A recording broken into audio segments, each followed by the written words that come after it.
Greetings from YogaKshema. Countering fear with right knowledge. Ever since WHO declared COVID-19 as a pandemic, the first and foremost reaction I have observed among most people is fear. We have talked about why we are fearful, what happens when we are afraid, and about how to overcome fear. Today, I'm suggesting an antidote for fear, and that is knowledge. Not any type of knowledge, but the right type of knowledge. Let us look at this from a neuroscience perspective. Where do we obtain this right knowledge? And what is right knowledge? The answer to the first question is simple.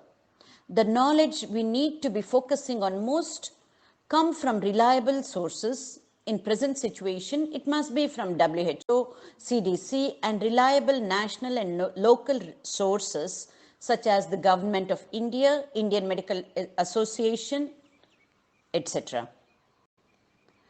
Answer to the second question is more complex because it is multifaceted. What should we be focusing on? How do we decide what type of knowledge to focus on? In other words, the discerning power to know what is good for us at this stage or time. It is not about choosing to focus on positive news instead of negative ones. It's not about choosing to compare one country over the other or to look for someone to blame. It's not a race of positivity over negativity. Positive news not backed by scientific evidence are also false positives or naive optimism. The dynamics of any pandemic is very complicated, and more so in the case of this new virus that is causing COVID-19, which does not have a vaccine yet.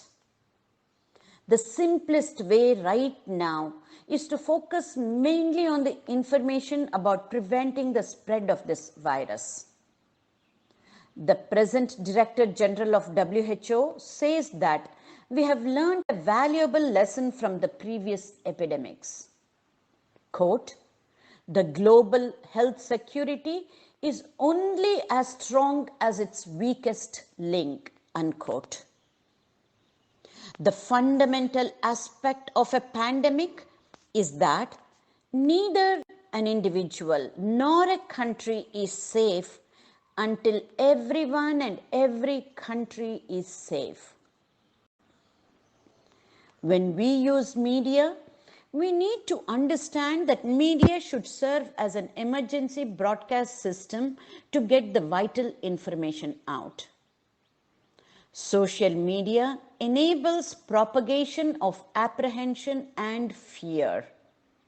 Not only that, they also use skepticism as a way to spread the news, which is mostly unchecked by scientific evidence. Heeding to medically unvalidated opinions of scientists or individuals can raise harmful doubts about public health tools. Taking all of this into consideration, we can make our lives simpler by abiding by the guidelines of international, national, and our local medical communities. Until we have all the right answers, let us use our discerning power, which is one of the most important powers of our conscious mind, to weed out sensational news and focus on implementing the right actions.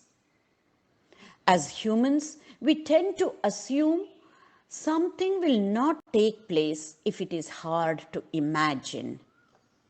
Although it seems irrational, our biases and our inability to look at things in a mindful way cause our brain to translate the difficulty of processing complex information into decreased likelihood of it actually happening. Being positive under current circumstances is all about being optimistic with hope for a better future and balancing it out with realism. As per positive psychology, this is learned optimism. I would like you all to reflect on these as I sign off. How can I be realistic and yet hopeful in these times? And as we are conquering the epidemic battle, can we conquer ourselves in the process? Take care and Godspeed.